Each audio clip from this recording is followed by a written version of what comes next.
Hello everyone, it is Caitlin, and today we are making an 1850s and 1860s mantle and muff.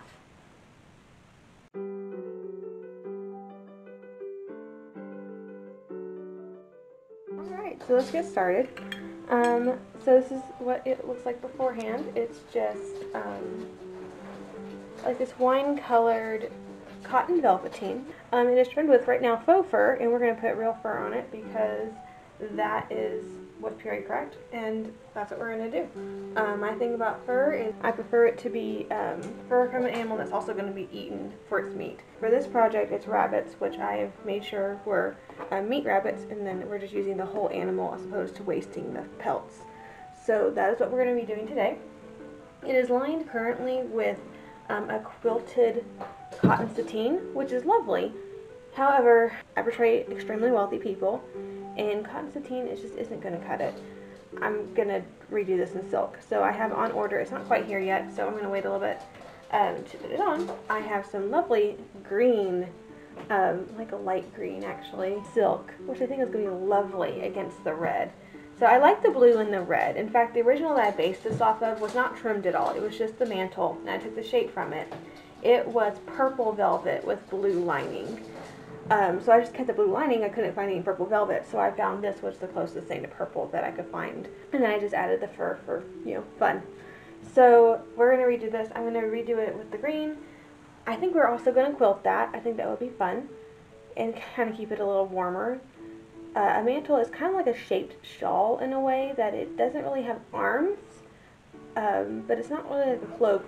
There's a space for your arms. It's shorter than a cloak. So yeah, we're going to go ahead and take all this apart, and I'm going to keep all this, I'm going to keep the lining for right now, so I can have something to make the pattern from when I get the actual silk in that we're going to use. So I'd rather not have to remeasure everything. I'm going to keep the collar, because I know it fits, and we're going to need a collar of the fur, so I'm going to keep that. I'm going to keep all the hooks and eyes, because we're probably going to use these as well. I'm seeing some really pretty muffs with bows on them.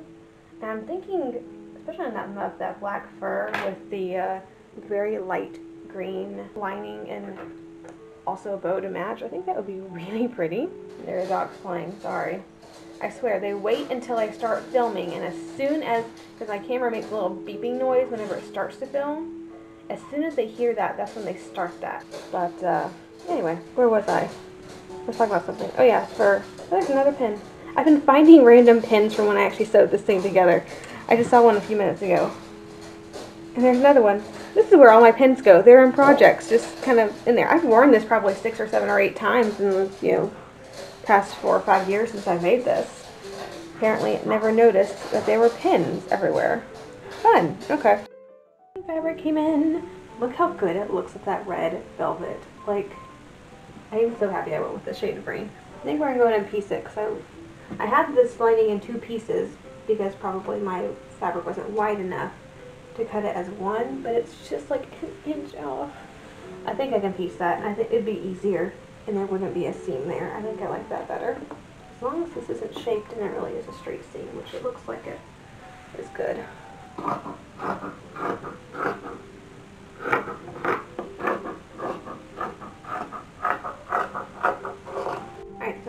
Seam that, so we're going to just go ahead and right cut right across, finish off this pattern. There we go. Alright, I have this cotton wool blend batting I think we'll use today. And I still haven't quite decided what I'm going to do for the pattern, the quilting pattern. And the last time I did just a simple square pattern, which is great, it works. I don't know if I want to do anything more elaborate. Like every time I have to quilt, I just go for the simple patterns. I'm going to stick with simple because eventually I actually do have the silk for a quilted petticoat, and we can go all out for that one. Alright, so here's our fur, or the back of the fur basically, so here's the front of it. Essentially I bought pelts already sewn together, which I thought would be a lot easier. And it's actually not as expensive as the regular just pelts. So, the trick with cutting fur is to cut the very, very edge of it, just the leather, not the fur. And it's impossible to get just the leather, so you will get like flyaways. And you'll be breathing in fur for a very long time. And it'll be flying everywhere, no matter how much you vacuum and clean. I'm hoping this excess can be used for the muff, but if not, I'll just use it to make the strips.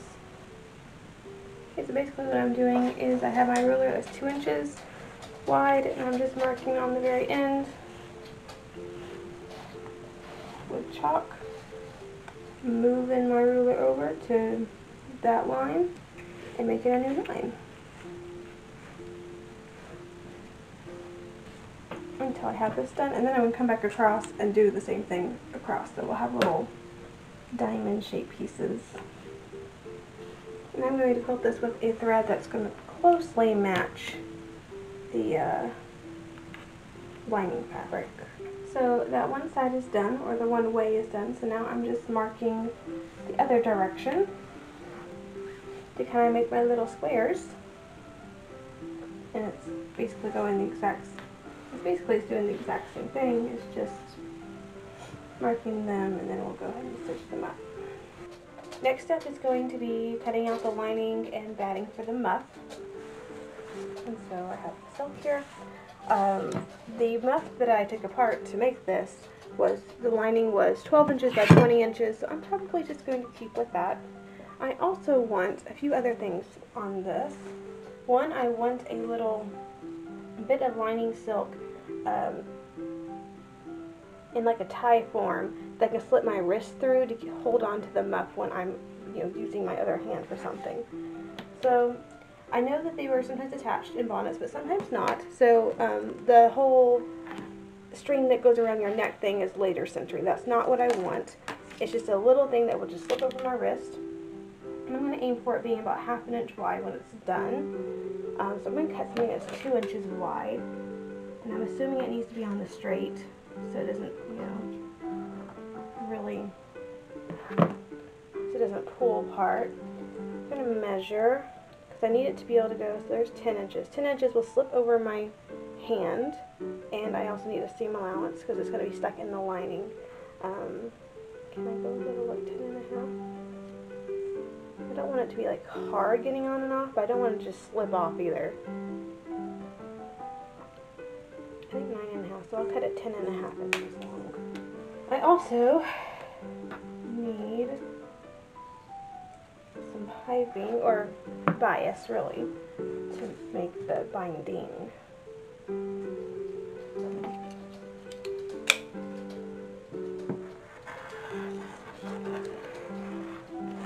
Here's all my bias sewn together. Go ahead and put it on the mantle. So I'm going to do it from the inside and then do the hand stitching on the outside, which normally you would do it the other way. However, since I'm covering the outside with fur, it won't be noticeable.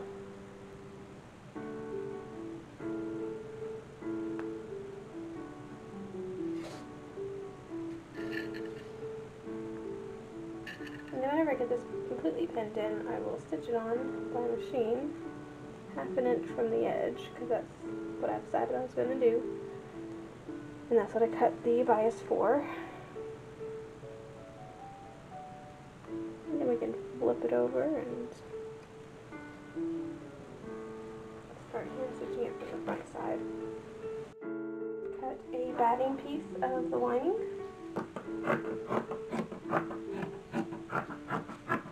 Let's work on putting the muff together. So I have the fur, lining, and the batting. And I have the little wrist holdy thing, I guess, which I think I'm going to put in the bottom.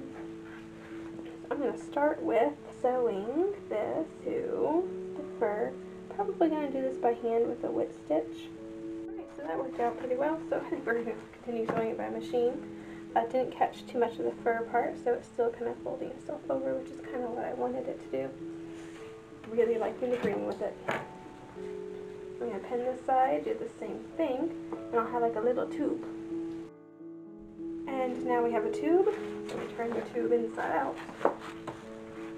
I'm going to go right ahead and stitch up the fur side.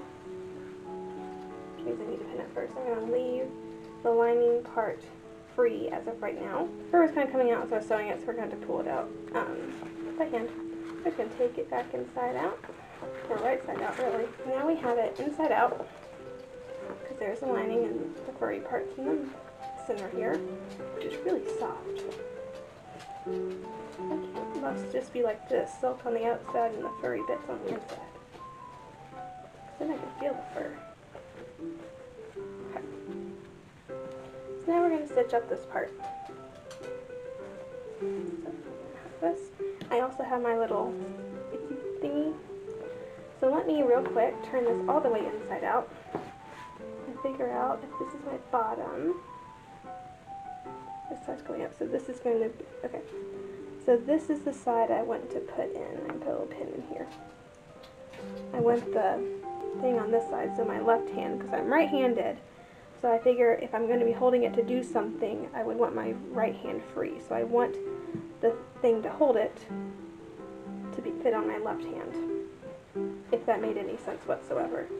And I've seen muffs both ways, where there's a little bit of fur on the inside, or whether the silk lining goes all the way to the edge. I've seen them both ways. So the handle needs to be much further in, because when I put my hand through, to be able to put my hand through here, my hand basically needs to be outside, which defeats the purpose of a muff. So it needs to be put in at least 4 inches in.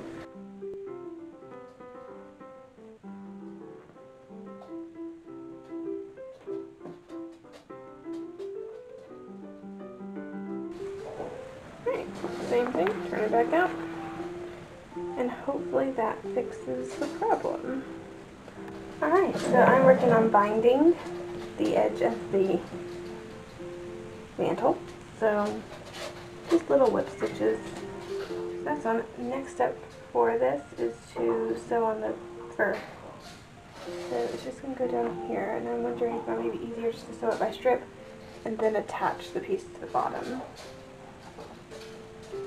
But I do need to go and cut out this front shape. I'm thinking it may be easier to do this side just by hand and do the other side by machine. Right, I am working on the other, well, I guess the fur that goes all the way around. And I'm just doing the same thing, pinning it on and then whip stitching it to the very edge. And I'll do the machine sewing all at once. I think will be the easiest way. Last thing we need to cut is a collar, which I just took the color I had last and traced it on here.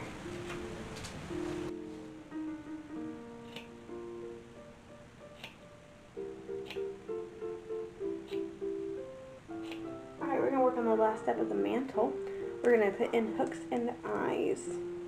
So I think I'm going to put one here. Thinking about 3 inches apart.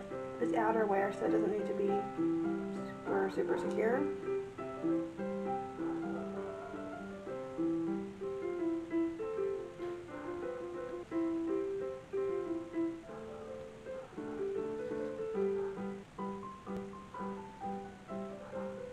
And I'm going to do the Victorian thing of just jumping to the next hook instead of tying it off and re-knotting it. I think both my originals with hooks and eyes show the same thing.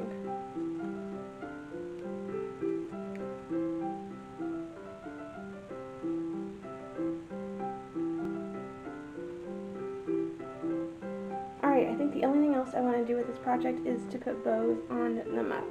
Alright, we have our green fabric. I think I'm just going to do one length across per bow. It's probably going to be a little too much, but I'd rather have too much than too little. So I'm going to cut 7.5-inch strips. I think I want them about 3.5 inches wide and plus an inch seam allowance on either side. Alright, these I'm going to sew up the sides. I'm not going to sew up the ends yet, just the sides. And then we'll turn them inside out and iron them.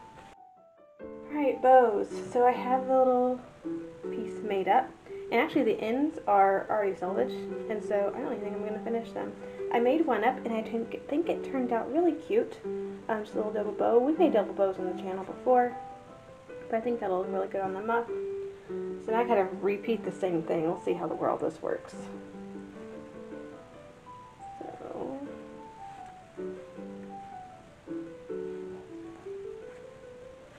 there we go.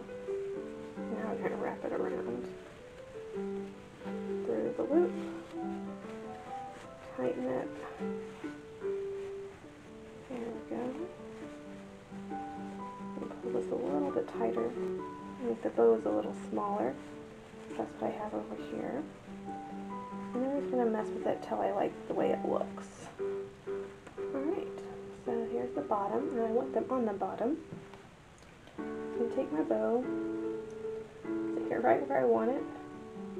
I'm just going to attach them. And it's just little hand stitches. That's how it'll look on the side. The tails may be a little longer than the image I'm looking at that was original. So I could have made slightly larger bows and had less of a tail, but yeah, I think that's totally adorable. So this project's done. We can go ahead and try it on. I will put on a dress, and we can try on our little mantle and our muff. Alright, so I got dressed. I chose an 1850s outfit because I thought it was neutral enough to like really show off the colors of the mantle. So I chose a very, very floofy 1850s tiered skirt that we haven't worked on yet. We're going to need to because it has some issues. And then just a black wool basque. So here's our mantle. Our beautiful lining.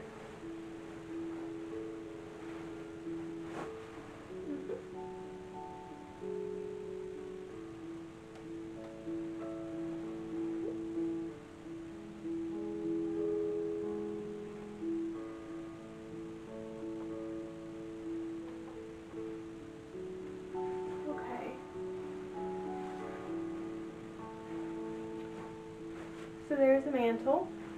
They don't really fit. Of course, they're like very bulky and large, but you kind of fold your hands over like this, and there's the back of it. So fur is very soft. The color looks really nice. Sometimes when I fold my arms over, you can kind of see the lining, which is really nice. Of course, here's our little muff.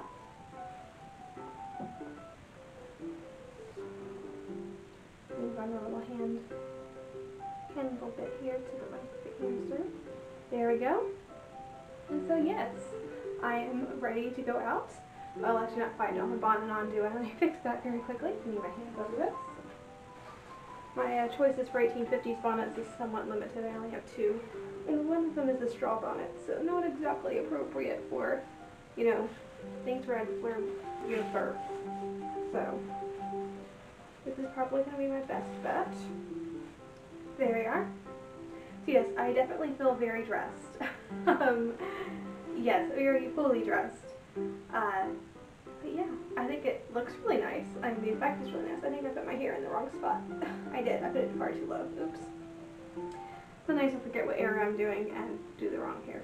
So that's okay. That can be fixed when we go to events. But yes, I think it turned out rather well. It is warm.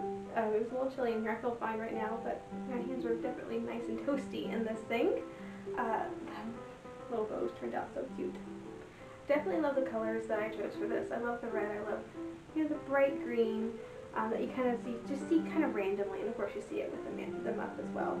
But yeah, I can definitely hold on to my muff, so I can hold it down and it won't slide off because I have my wrist through the little thingy, the little loop.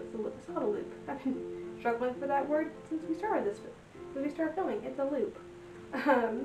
Yeah, I can kind of hold it just down and it doesn't slide off, which is excellent. So I can just go around if I don't want my hands in the muff. I just have, you know, my little loop there, and I can do whatever I need to with this hand, and then kind of just put it back whenever I need to.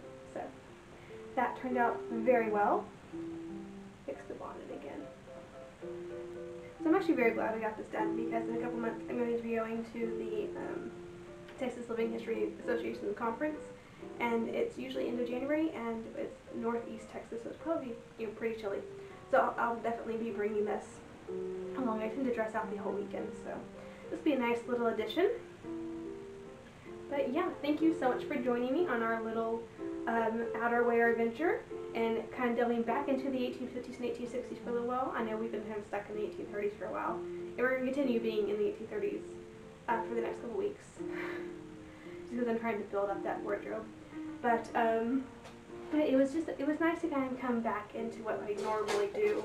But it was nice kind of just coming back to what I know really well and getting some things done that kind of just needed to be done. So thank you so much for joining me, and I will see you in the next video.